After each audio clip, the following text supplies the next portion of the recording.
कृतं येन भूतले स्वयं रूपः कदा मह्यं ददाति सुपदान्तिकम्। वन्देऽहं श्रीगुरुः श्रीयुतापदकमलं श्रीगुरुं वैष्णवांश्च श्रीरूपं साग्रजातं सहगणरघुनाथान्वितं सजीवं साद्वैतं सावधूतं परिजनसहितं कृष्णचैतन्यदेवं Shri Radha कृष्णपादान् सहगणललिता श्रीविशाखान्वितांश्च।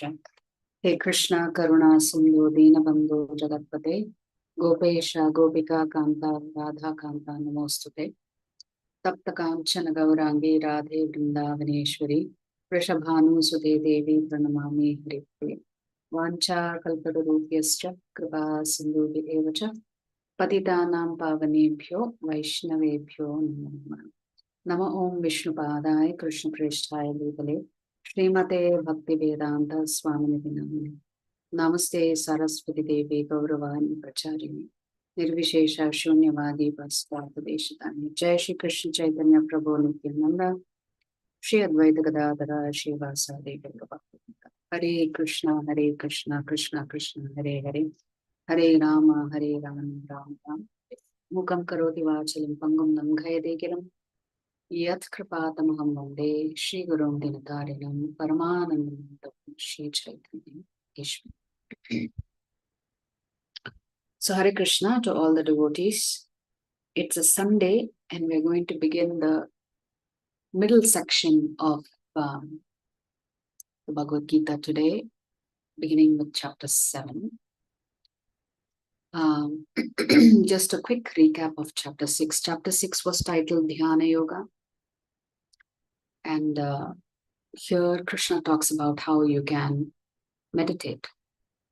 So Krishna has been moving from do your work as an offering to me, offer everything to me.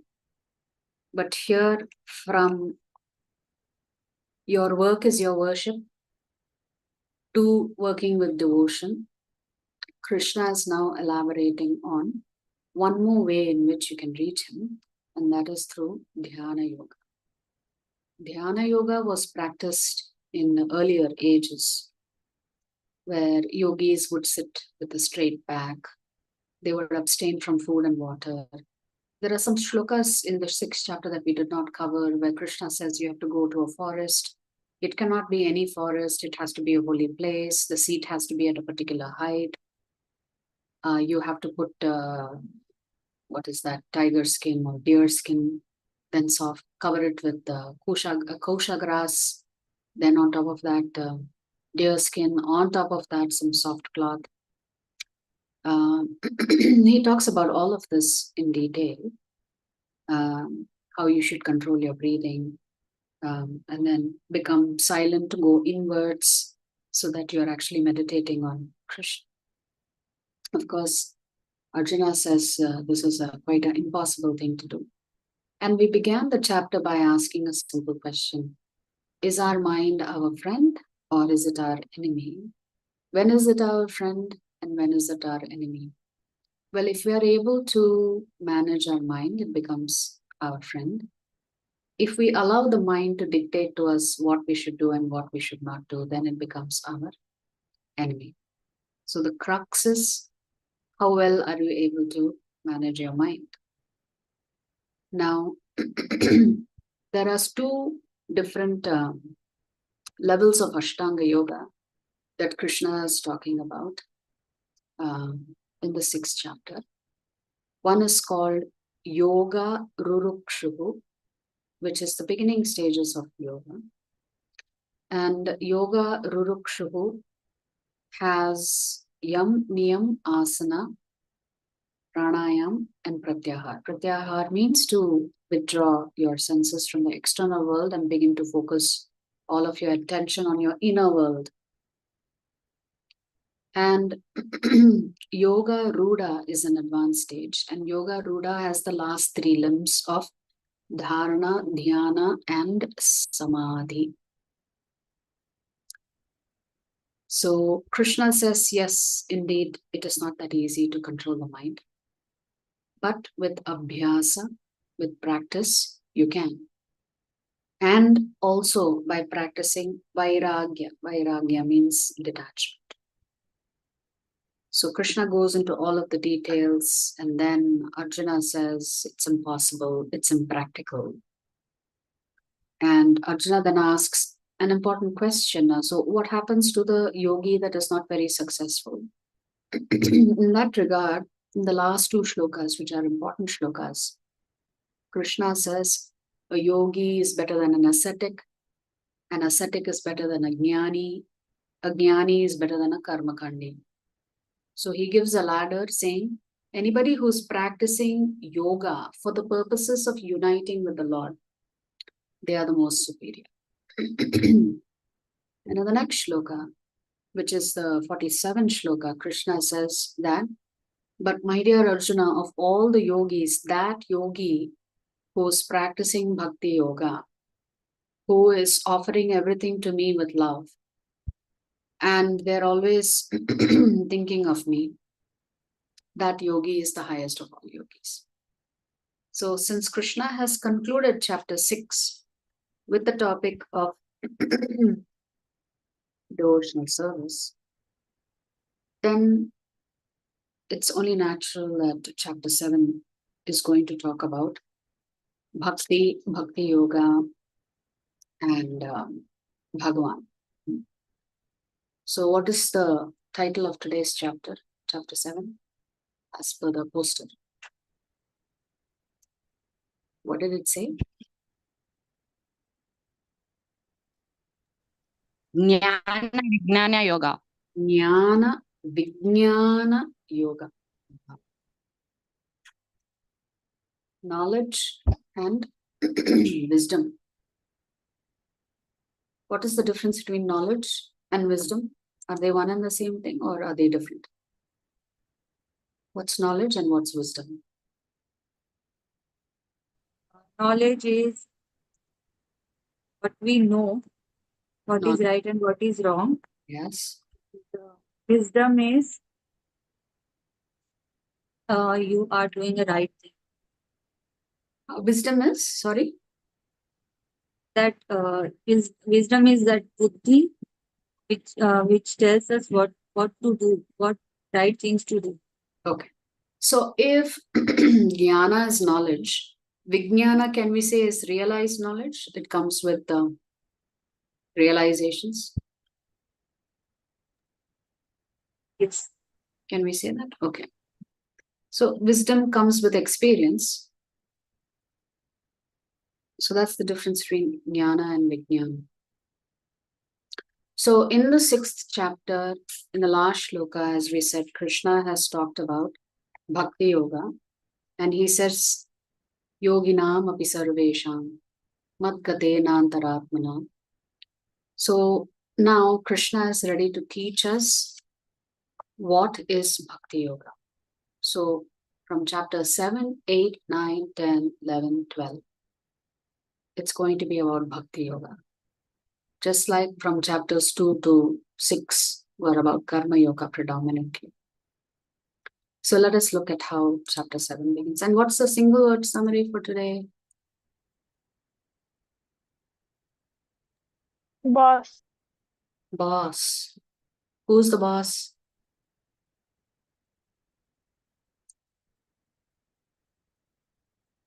Who's the boss? The Supreme Krishna. Lord. Krishna is the The boss. Supreme. So in which chapter did Krishna introduce himself as God? For the first time in the Bhagavad Gita. In which chapter?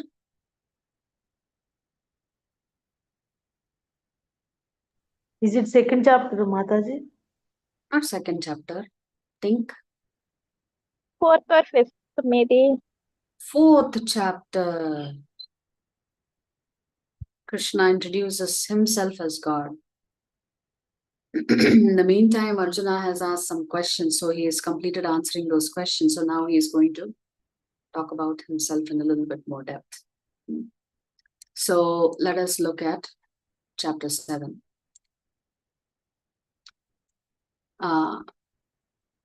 So chapter 7 has 4 sections.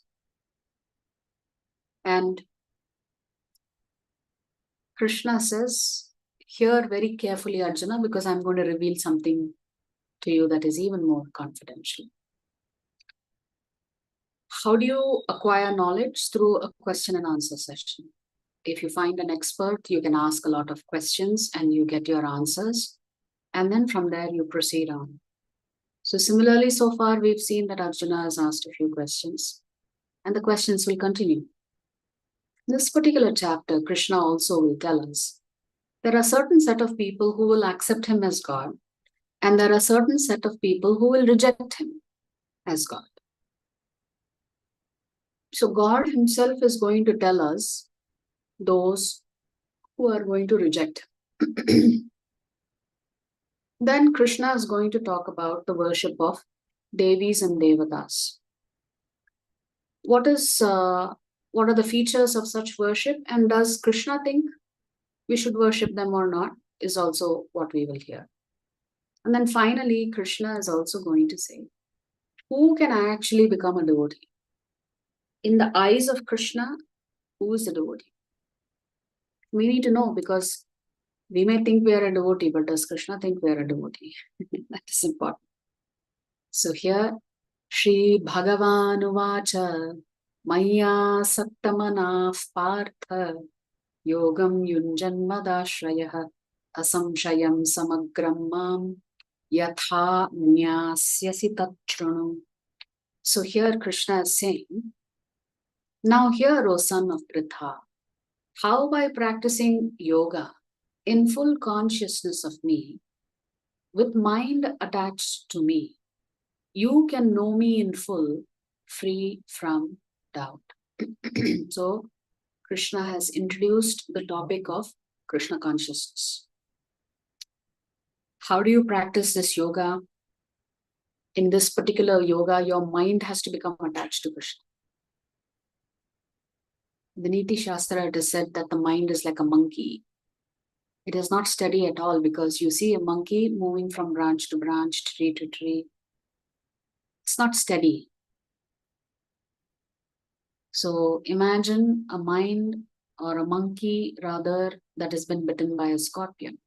And imagine a monkey that has been bitten by a scorpion, that has been fed alcohol, and that has also seen a ghost. What would be the condition of such a monkey? So that is how terrible the mind has been described as, by comparing it to a monkey. But here Krishna is saying, simply you train your mind to become attached to me. And if you can do that through abhyasa and vairagya, then Krishna says, you can know exactly who I am. And you can be free from doubt. What kind of doubt? Why is Krishna saying you can be free from doubt? What doubt is Krishna talking about?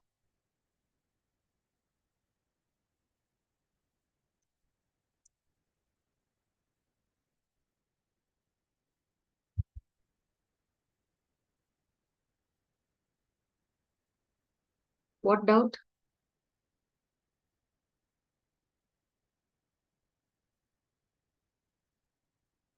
Your doubt of whose God will get clarified. Because oftentimes we have this confusion. Is there just one God, or is there millions and millions of God and we can worship whoever we want?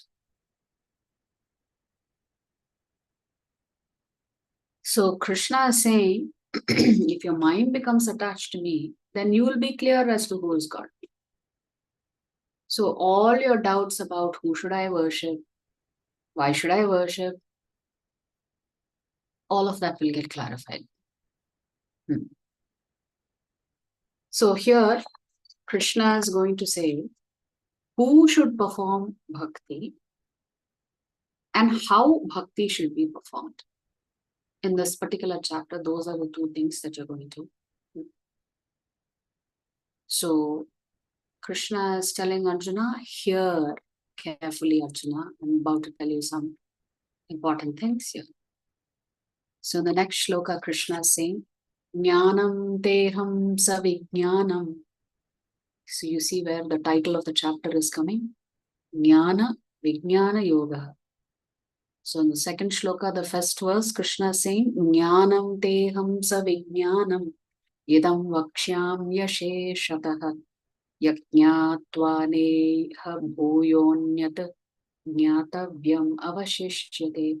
Krishna is saying here, I shall now declare unto you in full this knowledge, both phenomenal and numinous. What are these words, phenomenal and numinous? Phenomenal means any knowledge that is pertaining to this Panchabhutas, material world, the cosmos. Our body is made of Panchabhutas. All other Jivatmas are made of Panchabhutas. Numinous means that which is spiritual in nature. Your soul is spiritual, the spiritual world is spiritual, Krishna is spiritual. The Nitya Siddhas are spiritual. So Krishna is saying, two topics you will learn from me now. What is the difference between material and spiritual? And so Krishna is saying, this being known, nothing further shall remain for you to know. So essentially you could say there is ordinary knowledge and then there is divine knowledge. So Krishna is going to help us understand the difference between the two. So let us say there is water. So what is the scientific formula for water in chemistry? H2O. H2O, yes. So knowing that the components of water is hydrogen plus oxygen, is that spiritual knowledge or is it material knowledge? Material knowledge. Material knowledge. Now, where does this hydrogen and oxygen come from? To answer that question, would that be material knowledge or spiritual knowledge? Spiritual knowledge. Spiritual knowledge. Why? Because this hydrogen and oxygen all comes from Krishna. Krishna is the source of everything. So, even with material knowledge, we cannot understand everything because the subject matter is so vast. Even to understand space, how many stars are out there, how many universes are out there, how many galaxies are there, how many jivatmas, different kinds of jivatmas live in the depths of the ocean. How many different varieties of jivatmas are there in the forest? What does Patal Lok look like? This is such a vast subject matter. It is impossible for a human mind to be able to comprehend material science completely. If material science is so difficult to understand, would spiritual science be easier to understand? What do you think? Which would be easier to understand?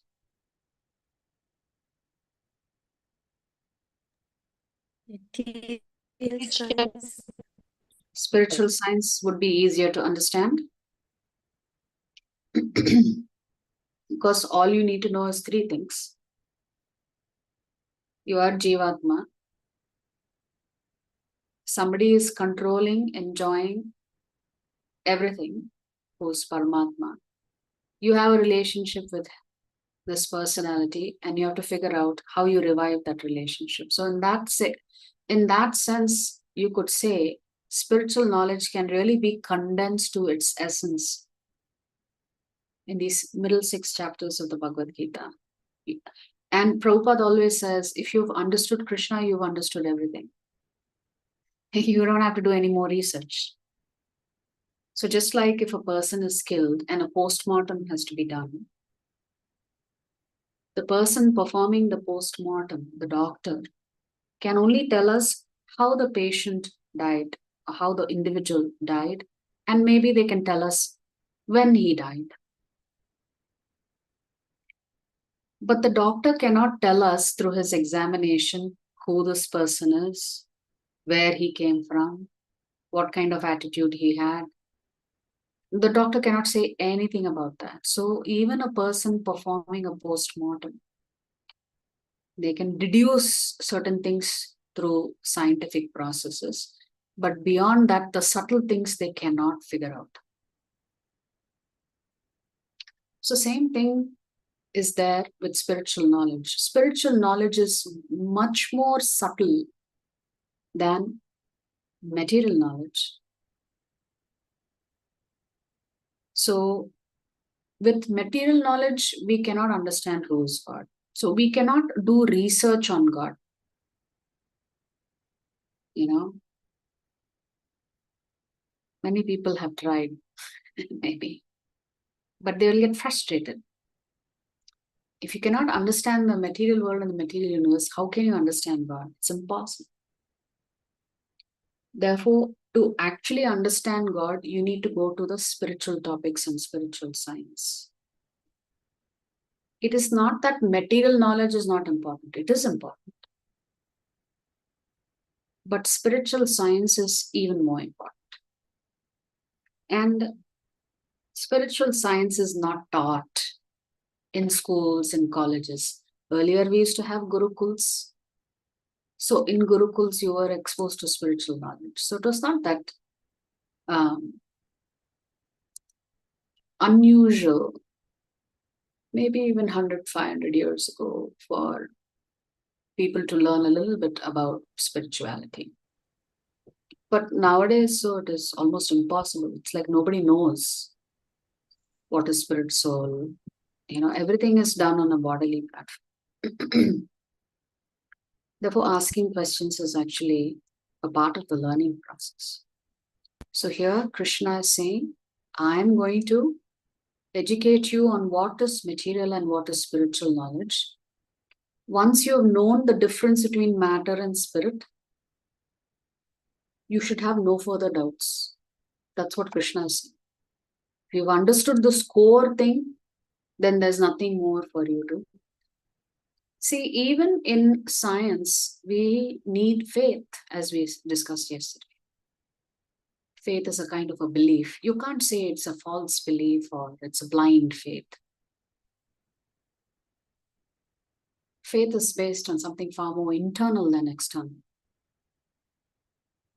So, how do you gain knowledge through queries? Our Shastras say there are different ways in which we acquire knowledge. One is called the Arohana method and the other one is called the Avarohana method. The Arohana method means it is ascending. Avarohana means it is descending. Okay, what is this ascending, descending business? In Arohana method, the person has to do their own research and arrive at their own conclusions, and they will keep doing this in various subject matters. That means they are depending on themselves to do the research. Whereas in Avarohana method, it's called the descending method because it comes in Guru Parampara. You don't have to do research for everything because your forefathers have already researched on so many different topics. They have found out the truth. So you don't have to waste your time trying to prove whether that something is true or not. You can just accept it as it is. Therefore, learning through the descending method, which is essentially the parampara system, what has been tested, tried, and holds true, is far easier. It saves you time. And often I give this example, you know, if you go to school and your teacher says 2 + 2 is 4, you just accept it. You don't say, no, I have a doubt about this. Let me do my own research and come back to you. Because when you are young, you have faith that if the teacher says 2 + 2 is 4, they must be speaking the truth. Therefore, even for material knowledge, belief is essential. That the individuals who are teaching you material knowledge have already studied and they are conveying something that they know to be the truth. Therefore, all of us are actually, technically speaking, learning in the descending process only. From the time we were born, that's how we're learning. We are not doing our own research for everything. But then as you grow older and grow more cynical and less trusting of the world around us, you are tempted to use the Arohana method because you're not convinced that what others are teaching is the truth. But bottom line is, belief is essential for either method. Either Arohana or Avarohana, you need some amount of faith that what is being taught is the truth, right? So for example, if there is a belief that man actually, what does material science say? Where has man come from? What does science say? Where has man come from? Evolution. Evolution, yeah. But which species have we evolved from according to science? Does a monkey? Apes and monkeys, you could say. So material if you go to school, this is what you're taught, that man has come from monkeys. But the question is, has anyone witnessed a monkey becoming a man? But why do we still accept this?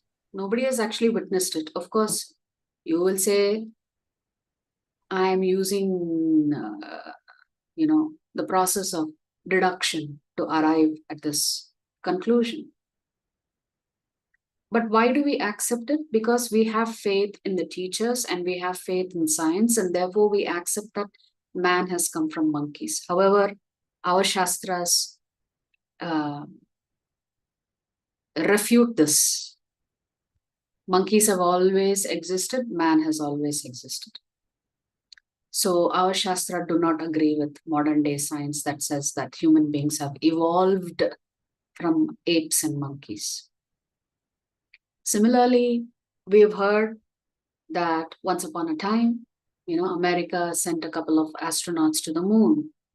Well, you and I did not witness it, but we believe it. Why? Because we have two things. The government said they've spent X amount of money sending a rocket into the moon, and the press has reported on what has happened. So again, we have faith and belief that the government must not be lying. The press must not be lying. So that means even for material knowledge, we have to have faith. So some people say, I have proof and therefore I accept material knowledge. I don't have proof that God exists. Actually, this morning we were having a class on Bhakti Bible. And one of the statements made by the teacher was that, what is the comment that atheists make, those who don't believe in God? They say, if God existed, it would be nice. What does that mean? If God existed, it would be nice. What are they actually saying? If somebody makes a statement like, if God existed, that would be nice, what are they actually saying? God did not exist before. They are thinking God does not exist. But very politely they say, if God exists, that would be nice. That means they are actually saying God does not exist. Just like we have faith in material knowledge, we also have to have faith in spiritual knowledge because it's coming down in the parampara system. So the acharyas have given us the path to follow, and they've demonstrated to us through their faith that, that there is this higher power, that the Lord is our Father, that the Vedas are our mother. So we can use the mother and the father together to understand that there is someone higher than us. So we have to actually, the reason the Vedas are called our mother is because we can use our mother to understand who our father is. In case you don't know who your father is, all you have to do is ask your mother, who's my father? So this is the proper way in which we have to understand divine knowledge. And that is how you actually get to use the Vedic scriptures. Krishna says, Vedaischa sarvair ahameva vedyaha. Krishna says the whole purpose of studying the Vedas is to discover who Krishna is. That is why they study the Vedas, to try and understand who is this God. What's his name? What's his address? What does he do? What does he do all day? So these things, Krishna says, you are actually researching and studying the Vedas to finally come to the understanding that Krishna is the ultimate goal. So in the Arohana method, as we said, we are actually using what is called the ascending process. So we use our intelligence to discover the truth, and we have so many material things that we use to create, but we also understand all of the raw materials that we are utilizing for creation must have come from someone, somewhere. So for a theist, we understand that all of this has been supplied to us by the Lord. For those who don't believe in the Lord, they'll just say Big Bang happened and suddenly everything came into being. But they don't go beyond that. Prabhupada used to always say, why don't they ask the next question? Who caused that Big Bang? For a bomb to explode, somebody must be behind it, right? But they don't go beyond that, Prabhupada says. So we know that man did not create earth, water, and fire. So when we reach the limits of our knowledge, then we can understand that there are certain things that some creator or designer has supplied us with all those materials. So Arohana method also has its shortcomings. It is not perfect, even though we may do our research and we may discover proof of certain concepts in science that can be proven through experimentation. Still, it has 4 defects. And the 4 defects are that the human beings always make mistakes. We have a tendency to cheat. We operate under illusion. And because of all of these defects, we are not able to always arrive at the right answer. So sometimes even science changes its mind and says, what we said before is not true anymore, and therefore we have to change some foundational aspects. So the tendency to make mistakes, the tendency to cheat, and the fact that our senses are not perfect, and we operate under illusion. These are the 4 defects of trying to discover things on your own. Not that it is wrong. Sometimes you get it right, but sometimes you get frustrated because you really don't know where this is going to take you and how much more research you need to do to arrive at the answer. Rather, our Shastras say, why not depend on the Avarohana method? Because you simply are receiving wisdom, realized knowledge from disciplic succession. So we saw this disciplic succession in the chapter called Transcendental Knowledge, the 4th chapter, right? So we believe, and our Shastras say, both the Lord and his devotees are free from any defects. So it's not just the acharyas who are perfect, the Lord is also perfect. If the Lord is perfect, then his devotees are also perfect. His pure devotees are also perfect. But sometimes we have doubts, you can see different avatars here being depicted, the Dasha avatars. So sometimes we may think, oh, Lord Ram did this. He tested Sita Devi. He should not have done that. Oh, Lord Krishna did that.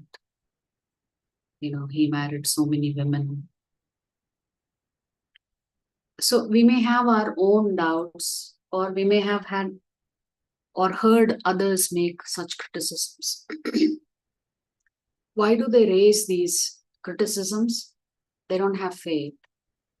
And they think because they don't have the answer to some of these questions, or they don't care to hear the answer and contemplate and introspect on some of the answers that they get, they simply end up rejecting Shastra.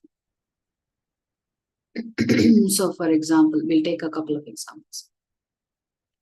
So, say you are wearing a tilak, and somebody who doesn't know anything about this tilak asks you, why do you wear this tilak? And you tell them, well, I'm a devotee of Krishna, so, and Vaishnavas always wear tilak. And this person has heard about Krishna and he asks you, but why are you following Krishna? Didn't he marry so many girls? Didn't he marry so many girls? Or, did he not have so many affairs with other married women? So how can you accept such a person who is quote unquote immoral to be the Supreme Personality of God? See, today's chapter title is Boss. It's better you understand who is Krishna through the, because you may have to face such questions. And you should be in a position to answer these questions. He married so many girls, then somebody will say he cheated them also. He ran away and then got married in Dwaraka to 16,108 queens. If somebody asks you these questions or makes these comments, you can ask them a simple question. How do you know that he married 16,108 girls or queens or princesses? How do you know? You'll ask them. And what will they tell you? Oh, it's there in the book. I read. Acha, so you believe what is in the book will be your next question. What will your next question be? You read the book, you're saying. You believe what is in the book because the book is saying he married 16,108 wives. And they'll say, yeah. So your next question would be, Acha, you believe that he married 16,108 wives. That same book also says that he's the Supreme Personality of Godhead. So why is that? You are depending on the book to believe that he's a womanizer. But that same book also tells you that he's a Supreme Lord, but you're rejecting that portion of what that book says.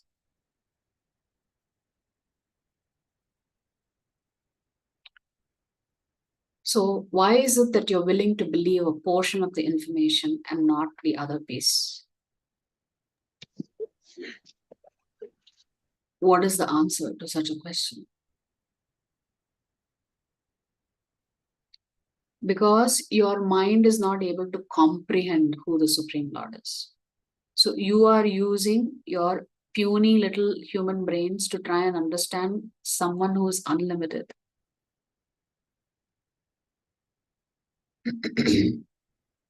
Did you read that he took good care of 16,108 wives?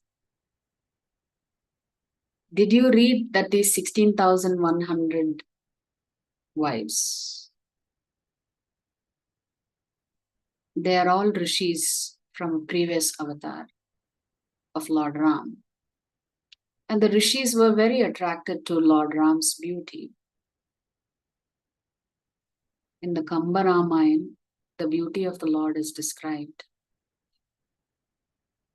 It is said that the Lord fulfills the desire of the Jivatma. Actually, in this morning's class, one of the other topics that we were discussing is Vaishnava etiquette. We were discussing that we should be very careful about our desires. Because the Lord is making note of every single desire. Every single desire, He's making a note. And He's thinking, she wants this. She wants that. She wants that. It's not that He's going to get ready to supply you, but He's going to make you remember that desire. Some of those desires are going to take you away from Krishna. Actually, it's better that you forget the desire. So anyway, since the rishis were so attracted to the Lord, they wanted to spend time with the Lord. But the Lord said, sorry, not in this avatar. You have to wait till I come back again as Krishna.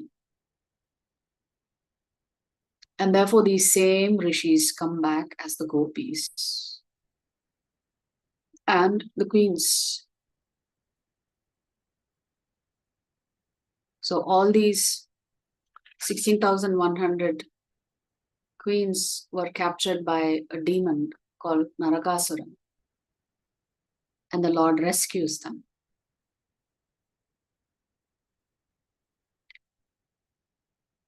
And these 16,100 girls tell Krishna, thank you for rescuing us. But since we've already been touched by another man, nobody will accept us in society.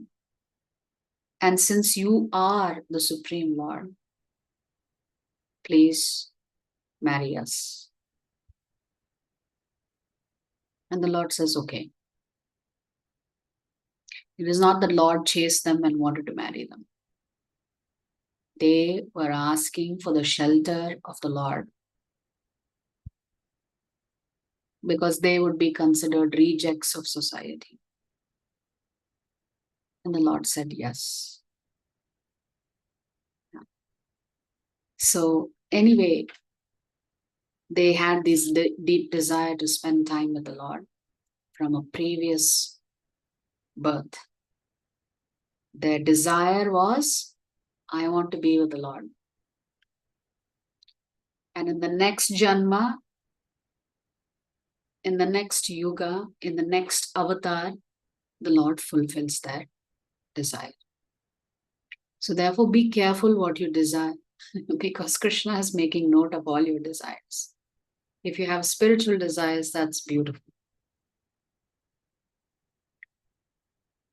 So after he marries the 16,100 wives, and then there are the other 8 primary wives like Satyabhama, Rukmini, etc.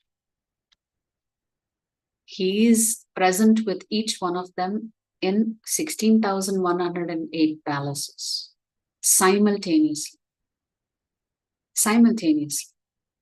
So why are we not able to accept that? That is definitely not an ordinary thing to do. To marry and keep happy 16,100, I mean, to keep one wife happy is difficult. To keep 16,108 wives happy with no complaints, it's impossible for an ordinary personality to do. Similarly, we may say, oh Lord Ram, why did he ask Sita to go away?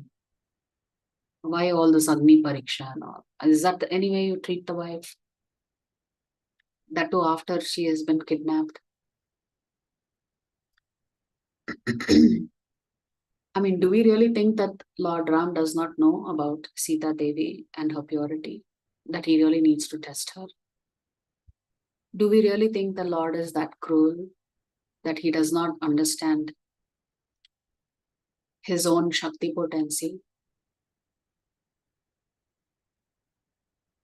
So, to understand this better, let's look at a hypothetical scenario. So, a husband and wife are there together and they're staying in a rented house. And one day the husband has to step out and they have to switch on the motor switch so that water fills the tank that is above. Now, he has told his wife, I've turned the switch on, and he's left for work, and with the assumption that she would switch it off once the tank is full. However, she is tired and she goes to sleep, and water is overflowing. And it's overflowing and overflowing and overflowing. And people who notice it on the streets try to come and knock on the door. But she's so fast asleep, she doesn't even hear them knocking on the door. So you can understand how angry everybody would have been that so much water is being wasted and how careless the people are. So finally, they are able to contact the husband. By now, many people are standing outside the house and criticizing his wife. So what is the first thing the husband does when he steps into the house? He calls her out and he properly scolds her. He says, how could you be so careless? You don't have any brains. You think water is not precious. You are the worst kind of person I've ever come across. So like this, the husband criticizes the wife. Now, hearing the husband criticize his wife so heavily, all of the people who were criticizing the wife for being careless now directed their anger towards the husband, saying, what kind of husband is this? He's talking to her like as if she has committed murder. So now all the anger has shifted to the husband. They've forgotten that the wife had overslept and forgot to turn the switch off. Why do you think the husband did that?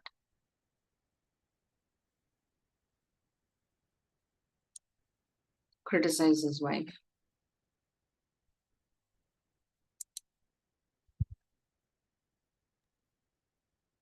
People will not criticize the wife. Huh? To save the wife from criticism? To save his wife from criticism. To save his wife from further criticism.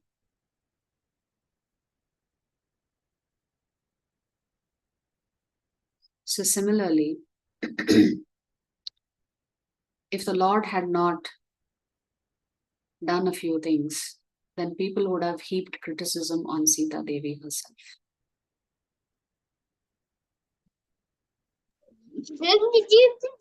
Why did she disobey?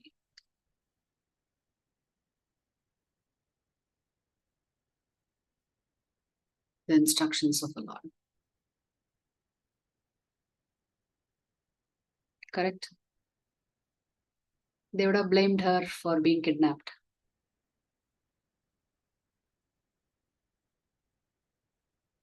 So the Lord took the criticism onto himself so that Sita Devi is blemishless. So instead of everybody scolding and finding fault with his wife, he takes the blame of sending her off for Agni Pariksha, then to the forest. So the Lord is actually our role model. He is very keen on protecting his devotees. And he will protect his devotees in such a way, he is ready to take the criticism onto himself. So therefore you can see that there is no defect in God. And there are no defects in the Lord's devotees as well. His pure devotees are free from defect. Now, we may see some external defect because we are faulty ourselves. So let me ask you this question. Maybe it will help clarify. When we say the Lord's devotees do not have any defects, what are we actually saying? How can we say that the Lord's pure devotees do not have any defects? In what way they are perfect?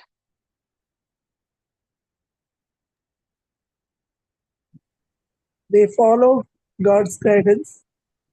Spot on. 100% marks for you. Thank you. They are perfect because they follow the Lord's instructions. It is not that they are perfect because they never made any mistakes. They are perfect because they followed the Lord's instructions. And the funny thing that you caught that on spot on this morning, we were reading about a conversation in the very last chapter, no, on the 9th chapter of Canto 2 of Srimad Bhagavatam. You know, when Brahma comes on top of the lotus, on top of Garbhodaksha Vishnu, he doesn't know what he's supposed to do. He's the first human being. He doesn't know what he's supposed to do. What is his job?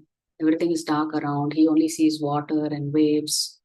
Finally, the Lord speaks to him heart to heart. He says, Tapa, Tapa.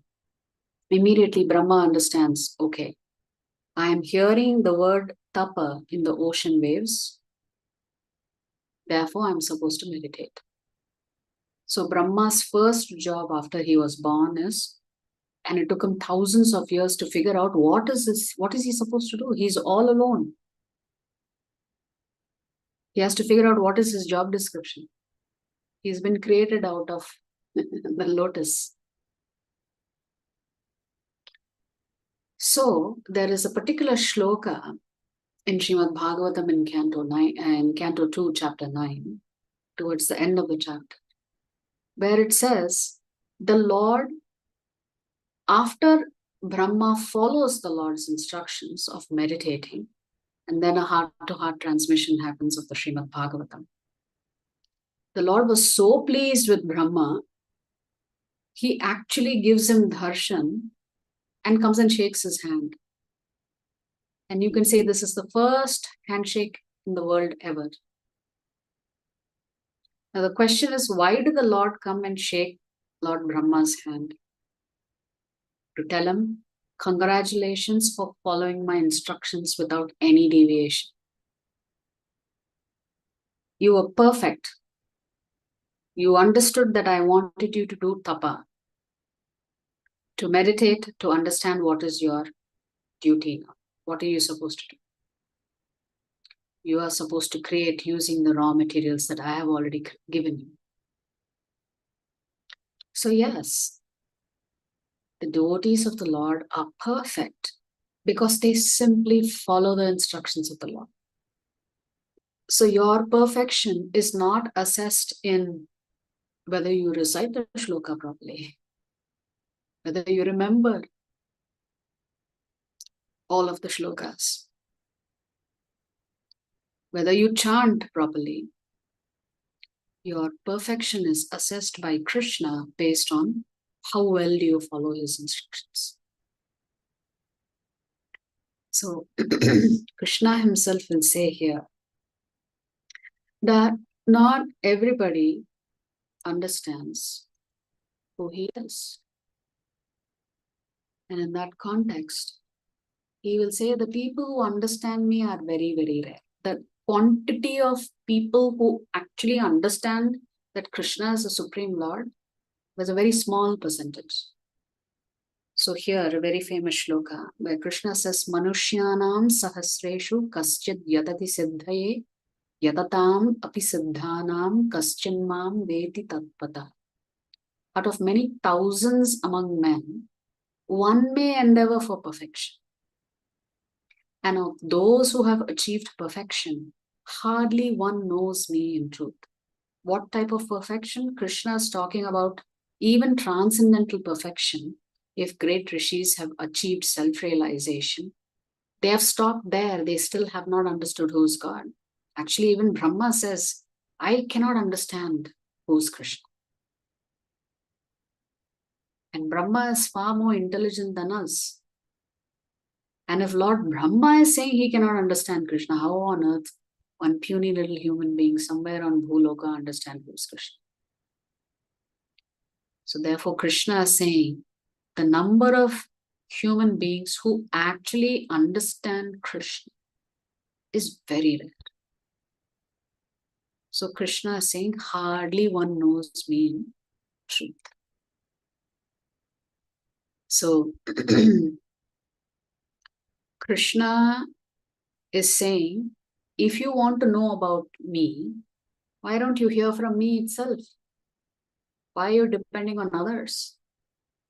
Just like if somebody wants to know you, they shouldn't be listening to what others are saying because others may not fully understand you. But if they ask you, they will get all the facts. Similarly, in this entire chapter, Krishna is introducing himself as the boss. So the Lord is ready and eager to speak about himself. So how is the Lord speaking about himself? Here Krishna is saying, Bhumirapo nalo vayu khammano buddhirevacha ahankara itiyam me bhinna prakritirashtadha. So how is Krishna introducing himself? First through his creation. He's saying earth, water, fire, air, ether, mind, intelligence, and false ego. All together, these 8 constitute my separated material energies. So Krishna is saying these are all my energies only. These are my Shakti potency. What is his Shakti potency? Earth, water, fire, air, ether, mind, intelligence, and false ego. Now, why is Krishna focusing on his Shakti potency in this chapter? Because if you can understand Shakti, you can understand there is a Shaktiman behind the Shakti. So first, if you understand everything that you see all around you, then you can understand how big that creator must be and how intelligent that creator must be who has created this vast universe. Besides these, O mighty armed Arjuna, there is another superior energy of mind which comprises the living entities who are exploiting the resources of this material inferior nature. So first, Krishna is saying, understand that the Panchabhutas are my Shaktis. Then he's saying, even the Jivatmas are coming from me only. They are also my Shakti potency. The superior energy of mind, that means Jivatmas are superior to Panchabhutas. What are the Jivatmas doing? Krishna is saying Jivatmas are utilizing the Panchabhutas to try and create happiness for themselves. So they are actually exploiting what I have created to try and be happy. So Krishna has taken ownership of the Panchabhutas. Krishna has also taken ownership of you. He's saying you belong to me because you come from me. Therefore, in this 7th shloka, Krishna very nicely says, Mattah parataram nanyat kinchidaste dhananjaya mai sarvam idam protam sutre manigana iva. So you see this beautiful pearl necklace. Krishna is using the analogy of this necklace. He's telling Arjuna, O conqueror of wealth, there is no truth superior to me. In the sense, if you're searching for truth, truth, truth, truth, and some more truth, Krishna says, finally you will come to me, and beyond me, there is nothing else. Once you've hit Krishna, you've reached Krishna, there is nothing else for you to know. So Krishna is saying, there is no truth superior to me. Everything rests upon me as pearls are strung on a thread. You see the beautiful pearls, but you do not see the thread. But just by seeing this necklace, we can understand intuitively something must be holding these pearls together, and that is that thread. Therefore, Krishna is saying, all of this Prakriti that I have created, I am maintaining them. You just cannot see me. You're only seeing the pearls, you're not seeing the thread. But the entire Brahmanda, millions and trillions of them, Krishna is saying, is resting on me. Like the thread and the garland, the source of everything is Lord Krishna. We can't see Krishna, but we can certainly experience him through the trees, through the birds, through the beasts, through the mountains, through the ocean. We can understand all of this exists because Krishna is supporting it. That means everything comes from Krishna. What is everything? Krishna talked about phenomenal and numinous. Both matter and spirit soul comes from Krishna. But we can't see it directly. Because we are only seeing the pearls, we are not seeing the thread behind the pearls. If the thread is removed, the pearls will fall apart.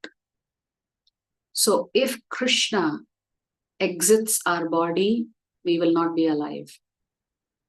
If Krishna exits this universe, then universe will not be alive. It will not float. It will not function. So that means Krishna's Shakti potency is pervading everything. Without his Shakti potency, the sun will not rise, the moon will not rise, etc. So essentially, Krishna is saying, we are not able to see it clearly, but the Lord is maintaining everything and the Lord is maintaining everyone. But not everybody is ready to accept this. So Krishna is going to talk about the 4 kinds of people who accept him and the 4 kinds of people who reject him. So Excuse me, ma'am. yes. Just one doubt. What is Panchabhuta? One more time, just to clarify. 5 elements. No? Elements. Okay, 5 elements are called Panchabhuta. And ether, is it the chemical, that inflammable thing only, or is it something else? Earth, water, fire, air, ether. What is ether, ma'am? Ether is, you could say, Akasha or space. Space. Okay. Thank you.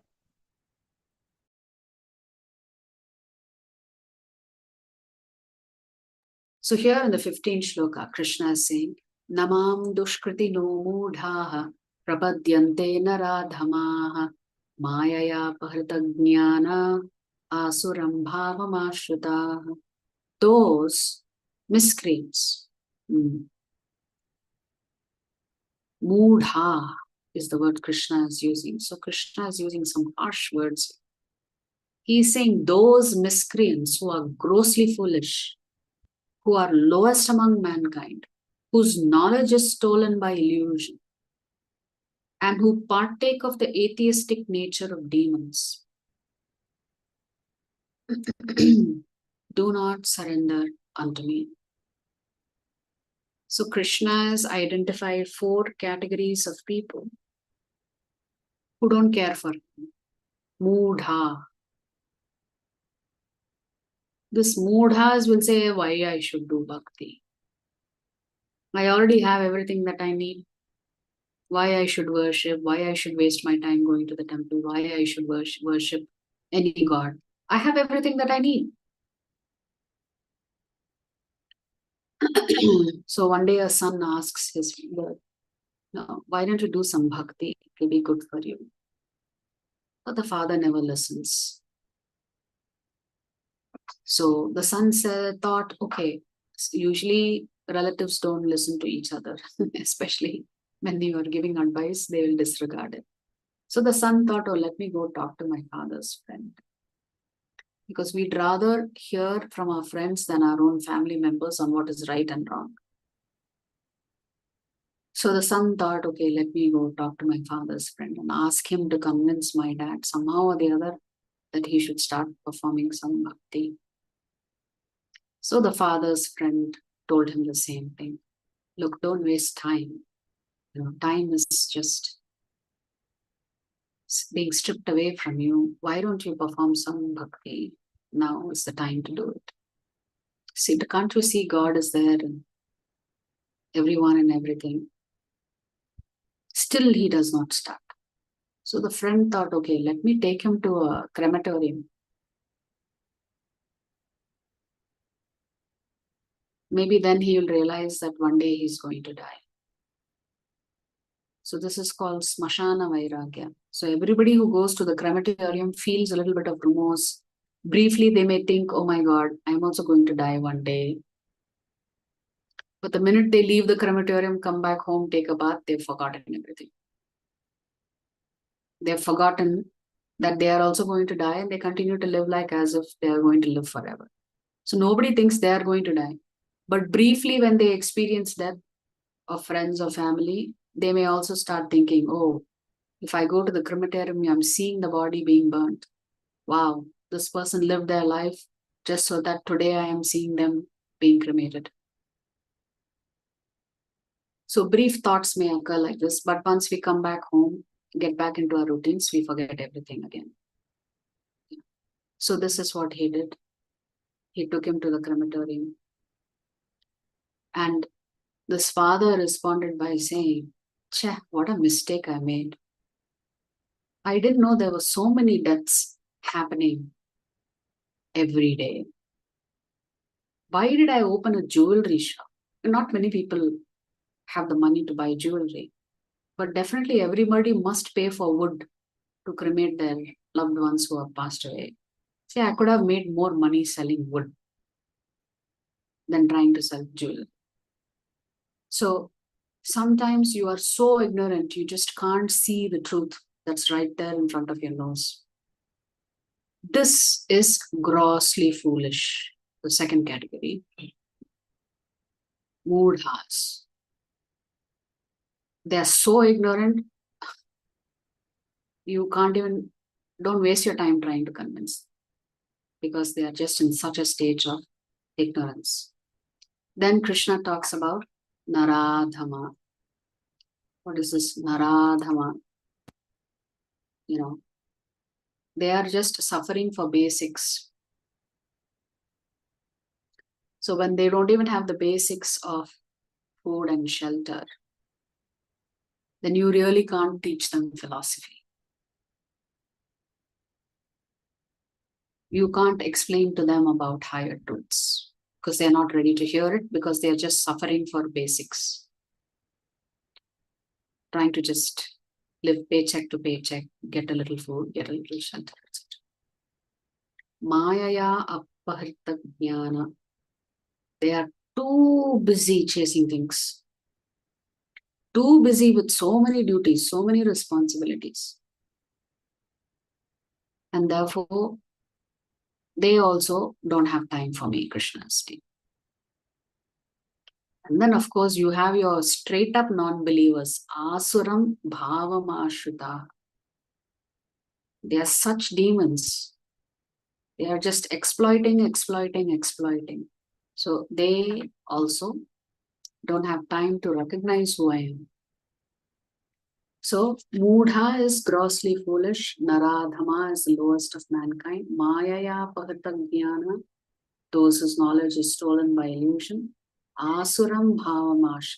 Those who partake of the atheistic nature of demons. So essentially Krishna is saying these four types of people, they reject him. So since Krishna has talked about those who reject him, he also talks about four categories of people who accept him.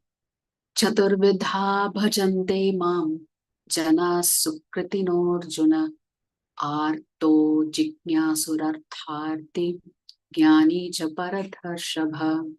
O best among the Bharatas, four kinds of pious men begin to render devotional service unto me. So Krishna is calling these four categories of people pious people. Who are they? The distressed. Distressed means you're desperate for help, so you go running to God saying, please, I'm in a difficult situation somehow or the other. Please help me, please rescue me, please fix the situation. So you're calling to the Lord for help. Second category, the desirer of wealth. Someone who goes to Krishna and says, give me more. I want some more. The third category, Krishna is saying, they are jignasuhu. They are inquisitive. At least they are inquisitive to know who is Krishna. And then there is the Jnani who is actually searching for Krishna and wanting to know more about him. So Artho is the distressed, Jignasu is the inquisitive, Artharthi is the wealth seekers, and Jnani is the seeker of absolute truth. So these are the four kinds of pious people Krishna is seeing. Even those who go and ask Krishna for material things, Krishna is calling them pious. That means he's not rejected anyone. Even the Mudas, Krishna has not rejected. So now, Krishna says, Bahunam Janmanam Ante Jnanavan Mam Prapadyate Vasudeva Sarvamiti Sa Mahatma Sudurlabha. So who actually ends up becoming a devotee of Krishna? Krishna himself is saying, after many births and deaths, he who is actually in knowledge surrenders unto me, knowing me to be the cause of all causes and all that is. Such a great soul is very rare. So first Krishna said those who understand me is very rare. Those who surrender to me is even more rare. Okay. So essentially Krishna is saying not everybody can understand who I am. Kamaistaistar hritagnyanaha prapadyante devataha tam niyamamasthaya prakritya niyata swaya. So this is the section on demigod worship. Demigods means worshipping the devatas. Who are the devatas? They are also human beings like you and me, but they are very powerful human beings. They are not ordinary human beings. Very, very powerful. They are all servants of the Lord. They've all been given different portfolios. And they try their best to serve the Lord by taking care of their portfolios very, very nicely. So, but what is Krishna saying about those people who worship demigods? Those whose intelligence has been stolen by material desires surrender unto demigods and follow the particular rules and regulations of worship according to their own natures. So essentially Krishna is saying, he's explaining to us what are the type of people who would worship devatas. Those people who want some material benefits, they will go to different demigods. So one demigod isn't responsible for education portfolio. Another demigod is responsible for the wealth portfolio. Another demigod may be responsible for the fame portfolio. So you will go to different demigods and you'll purchase from them a little bit this, give me a little bit this, give me a little bit this. How will you purchase something from them? By doing yajnas to please the demigods. The demigods will supply you with what you want, of course, provided you have the credits for it. So Krishna is saying, if you are attached to one particular demigod, you will follow the rules and regulations that are already there in the Vedas, and you will perform the worship accordingly. But Krishna is saying such people are not that intelligent because they are focused on material desires. Even if they want to fulfill material desires, Krishna has already said they can come to me. Here Krishna says, Antavattu phalam tesham tat bhavatyalpamedhasam devan devayajo yanti madbhakta yanti mamapi. Men of small intelligence worship the demigods and their fruits are limited and temporary. So Krishna is explaining to us, if you go to the demigod, whichever devata, and worship them for whatever it is that they can give you, then Krishna is saying whatever they give you, provided you do the right thing, the result will be limited and temporary. What does that mean, limited and temporary? Krishna is simply saying, let us say you went and worshipped one of the demigods so that you can accumulate a lot of wealth. So, will you carry that wealth with you to your next life? No. So, whatever you are getting from the demigods will only last you for this lifetime. Then you take birth again, you will be worshipping the demigods again. Again, you lose everything at the time of death. But bhakti is never lost, as we discovered yesterday. Bhakti you carry into your next life. It's always protected by Krishna. Therefore, Krishna is saying whatever the devatas can give you, it is only limited and it is temporary. It's for a short period of time. Those who worship the demigods go to the planets of the demigods. So sometimes we have the misunderstanding that if you worship any demigod with a lot of faith, any of the devatas can give you moksha. That is not true. So Krishna is telling you that is not true because he is telling you, if you are a great devotee of, say, can we say, which demigod can we look at? Muruga. Then you will go to the planet where Muruga lives. But that planet also will get destroyed at the end of the day of Lord Brahma. But if you worship Krishna, where do you go? Krishna says you will not go into this material world. You will enter the spiritual world itself. You will go back to Krishna's planet. But if you worship demigods, you will stay in this Brahmanda only, but you will just go up to the higher planetary systems. So Krishna concludes this particular chapter by talking about those who actually become his devotees. Ichcha dvesha samuthena dvandva mohena bharata sarva bhutani sammoham sarge yanti parantapa. O Scion of Bharata, O conqueror of the four, all living entities are born into delusion, bewildered by dualities arisen from desire and hate. So the first thing is the devotee recognizes that suffering is part of the design feature of this material universe. There is nothing wrong in what the Lord has designed. So therefore you experience duality of happiness, sadness, heat, cold, etc., etc. Right?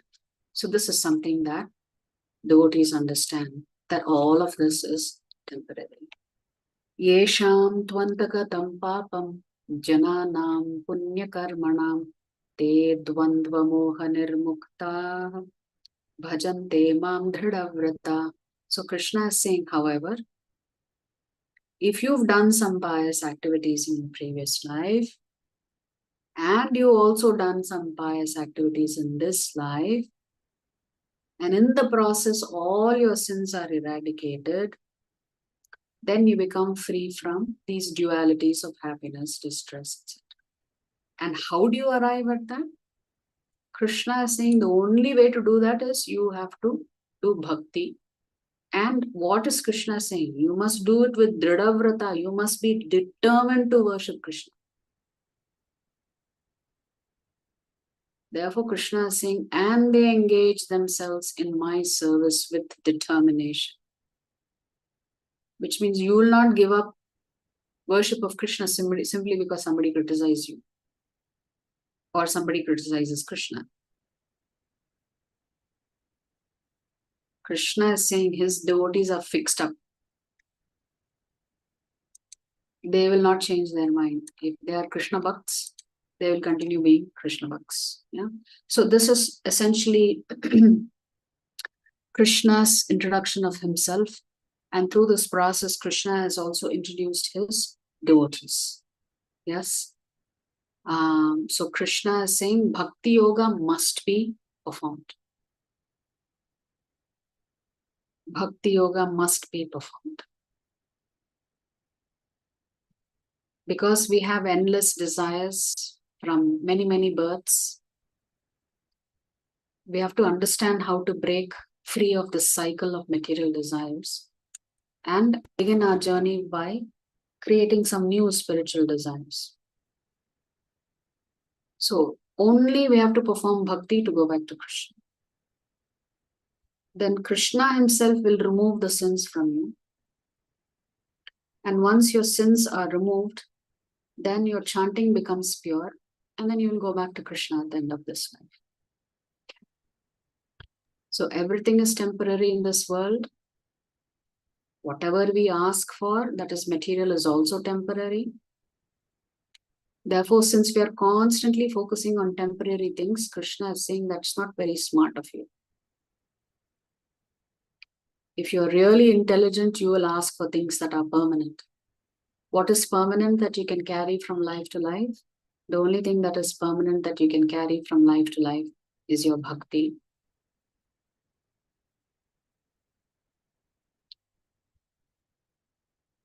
Therefore, by worshipping the demigods, you're deviating and you're doing things that are more harmful to you spiritually. Materially, you may benefit, but spiritually, you are being hurt. We will understand this much better in the upcoming chapters. Okay, we'll pause here. Are there any questions or comments on this chapter? This chapter is a little bit difficult to understand.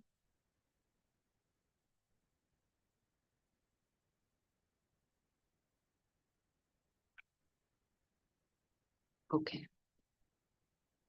All right, so let's take the first question. So the question is, if there is no devatas, then will not all the jivatmas come under the Lord's shelter? Well, first of all, there are devatas. But sometimes if there is no human being that is qualified to be a Lord Brahma or Lord Shiva, then Vishnu himself comes as the three guna avatars, and Vishnu himself takes all three roles. That is if there is not a qualified jivatma. So even if the Lord is occupying the position of Brahma, Vishnu and Lord Shiva, still the three gunas are going to influence you. So unless you're a devotee of the Lord, it is not an automatic button that if you remove demigods from the picture, then only Vishnu is left, and therefore automatically you become a devotee of Vishnu.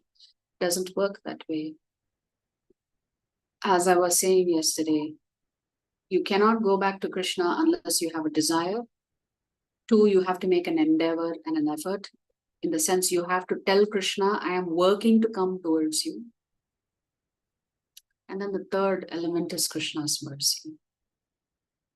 Your desire plus your endeavor plus Krishna's mercy will take you back to Krishna. There is no other magical formula. We have Kula Devatas. Yes. So we worship Kula Devatas also. Yes. So how do we go about that?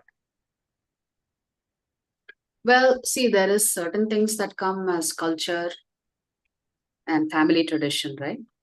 Yeah. The question I have for you is, which is more important for you? Maintaining family tradition or going back to Krishna? Sorry? Maintaining family tradition or going back to Krishna? Which is more important for you? Very difficult question. Yes, because you're going Very to see difficult. both. Yeah. Yeah. I will tell you, going back to Krishna is more important.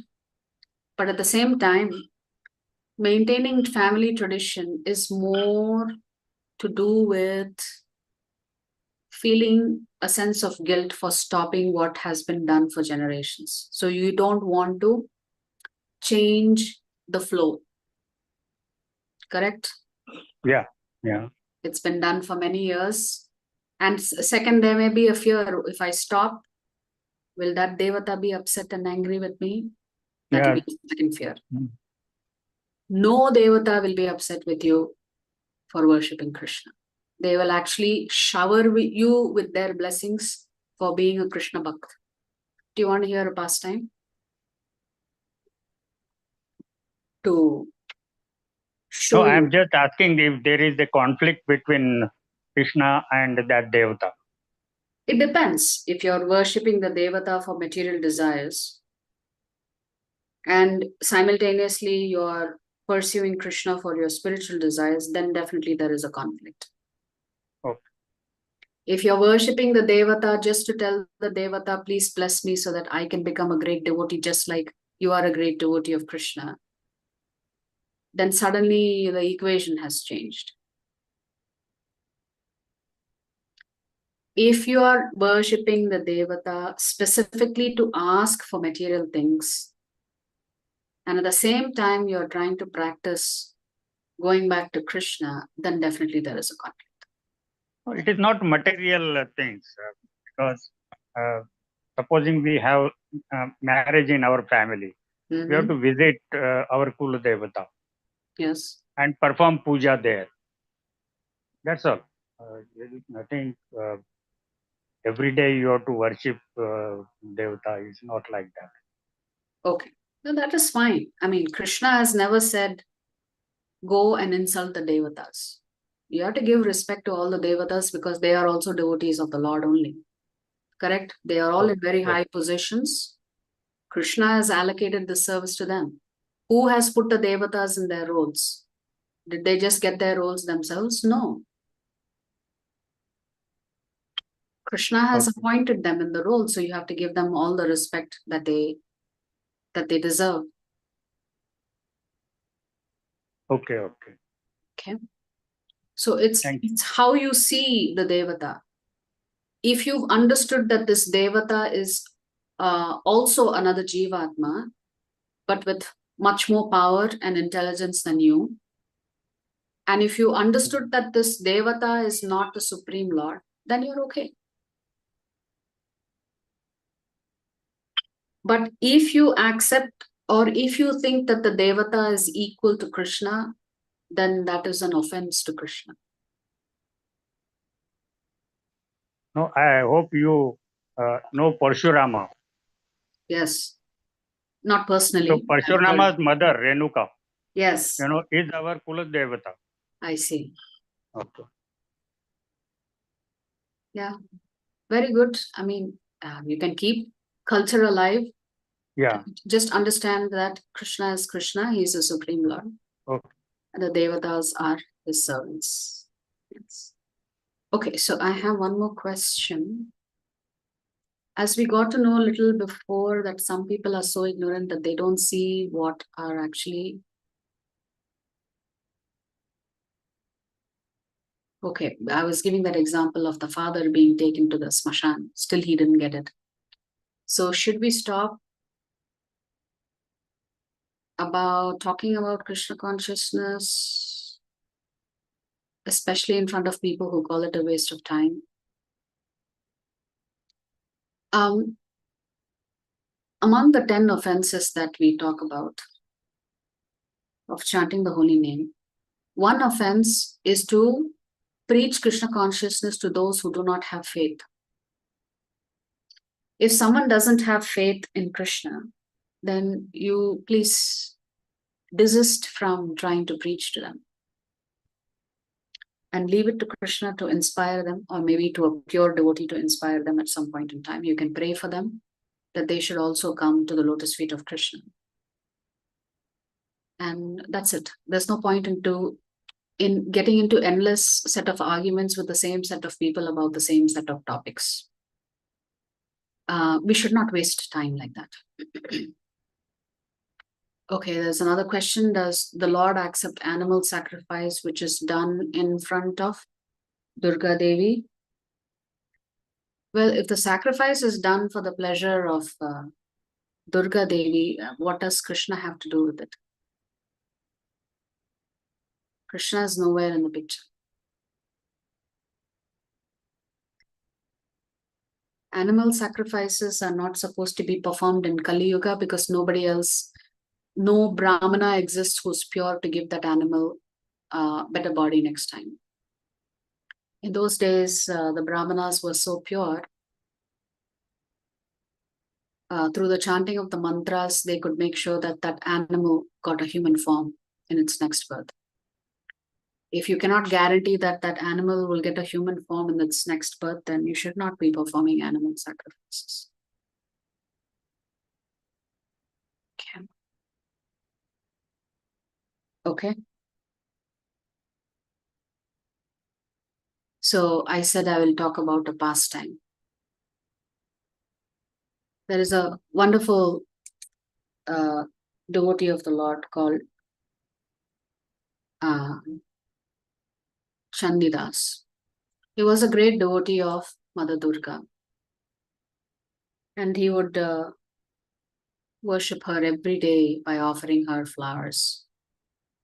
And he really wanted to see her darshan. But a great devotee, very faithful, worshipping Mother Durga every day. One day, his brother comes to visit him, and he tells his brother, go pluck some flowers, I want to offer it to Ma. And so his brother plucks the flowers and gives it to him. And in turn, Chandidas offers the flowers to Mother Durga. And he sees something shocking happen. Remember, in his heart, he wanted to see Mother Durga in front of him. So this time, Mother Durga came out of the altar and grabbed the flowers. And Chandidas was very shocked. And he asked Mother Durga, all these days I've been offering you flowers with such devotion, with such love in my heart for you. Why today you jumped out of the altar to come and take the flowers, grab the flowers from my hand? Why did you do that? And Mother Durga said, nobody gives me prasadam. Do you know this is Mahaprasadam? And Chandidas did not understand. He asked Mother Durga, what do you mean this is Mahaprasadam? Well, your brother, when he was plucking the flowers, first he offered it to Lord Vishnu. That means this flower is Vishnu Prasadam that is coming to me. Nobody brings me Vishnu Prasadam. Therefore, I was so eager to, and so, it is so blissful for me to get Vishnu Prasadam. Therefore, I came out of the altar to accept it. So Chandidas thought, okay, wait a minute. If Ma Durga is waiting to her reaction to receiving flowers that were mentally offered to Lord Vishnu, she was eager to take that as prasadam for herself because it is the Lord's remnants. He started thinking that who's this Lord Vishnu? Maybe I should worship him. So later on, Chandidas becomes a great devotee of Lord Krishna, and he has composed, for those who are from West Bengal, you may be familiar with Chandidas, because he was probably 700 years ago, maybe. He's written a lot of bhajans on Lord Krishna. In Bengali, if I'm not mistaken. So, or maybe Sanskrit, I do not know. So that explains to you the difference between worshipping a demigod and worshipping Krishna. In how Mother Durga responded to receiving flowers that she considered as Mahaprasadam because they were already offered to Lord Vishnu. She thought she was being blessed by receiving prasadam on the altar. Okay, that was the pastime. All right, any other questions?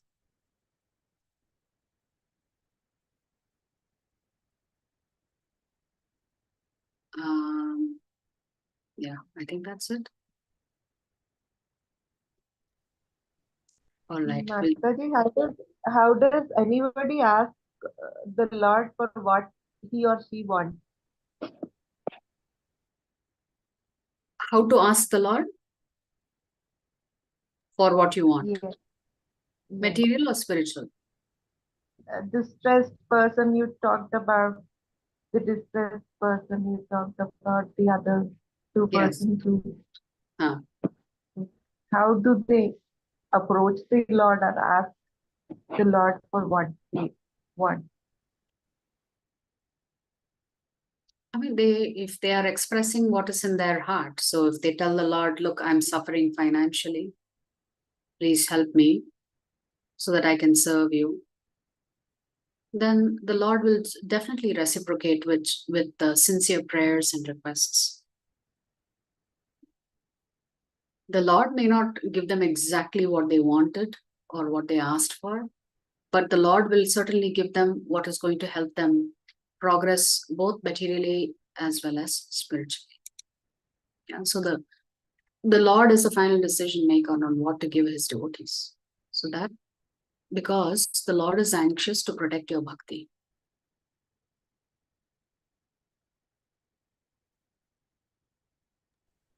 Krishna is the Supreme Lord, then Brahma and Shiva come under which god? Okay. Brahma is a Jivatma, so he is not considered to be a personality of Godhead. Why are we saying Brahma is a Jivatma? What is the characteristic of a Jivatma? Creator of universe. Huh? Creator of universe, ma'am. Brahma is a secondary creator. He is not the primary creator. So if I give you building blocks and you use those building blocks to put together a nice house, should I call you primary creator or secondary creator? Second. Because the blocks are already there. You just use the blocks to construct something, right? Brahma does the exact same thing. The building blocks are already supplied by the Lord. He just has to put it together.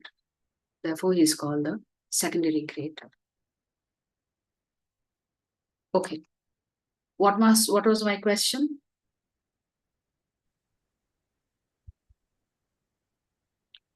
What is the feature of the Jivatma in the material world?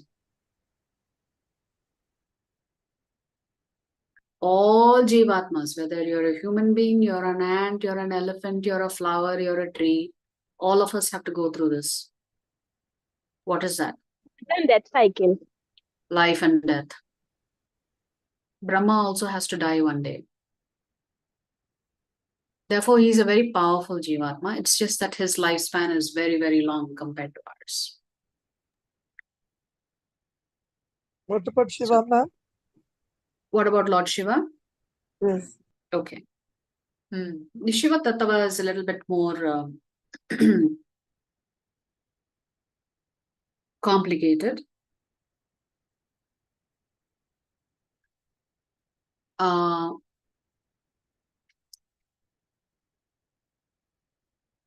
Sadashiva lives eternally